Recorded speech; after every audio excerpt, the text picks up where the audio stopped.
За сайн байцгаана уу та бүхэндээ 2022 оны 6 сарын 3-ны өдрийн мэндийг хүргэе. За энэ миний танал тэгээд нөгөө сугнаас нь гарсан ишнүүдийг ингээд усанд хийсэн маань бүр ингээд цэцэглээд бүгд ингээд үндэс гарцоох. Тэр аминд би та нарт ингээд тарьж болно шүү гэд туршлага олгож ингээд усанд хийсэн чи ийм их бүгдээр үндэс гарцаа. 2 савнд хийсэн би энд нэг хэсгийг энд нь болохоор арай жоохон богинохон тайрсан богинохон штэнүүдийг хийсэн ингээд бүгд үндэс гараад ирсэн. Тэгээд ингээд дээрээ ингээд цэцэглээд одоо шоронд суулгаач гэд байж байна өөх.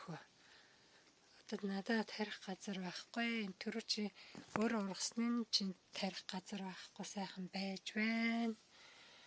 Тэгээд та нарт үзүүлэх гээд энэ рүү бас ингээд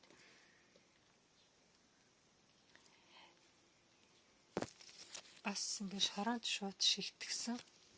Тэгээд шоронд шигтгснүүд маань ийм бас гоё бүгд ингээд сайхан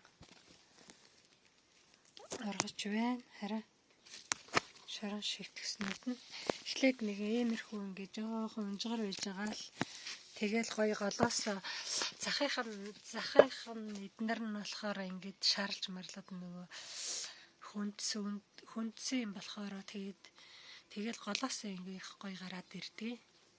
За ингээд та бүхэн миний явуулсан үрийг шорон шигтгээрээ. Энд чи би болохоор нөгөө шийга тарвас нэг авч ингээд шорон шигтгсэн бас сайхан байна. Шийга минь хараа ингээд ил байгаа нь ингээд хатцсан. Ингээд шийгаас энэ улаан лой шиг тэгээд сайхан хаанч байсан өөр гараад ирэхдээ бас жоохон муу юм байна. Заавал ингэж гадуур нь хонцор саваар ингэ таглаж өгөөрэй.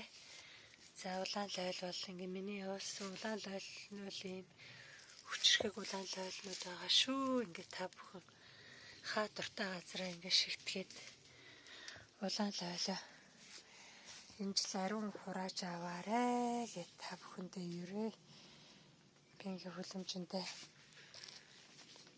ороод ирсэн байна.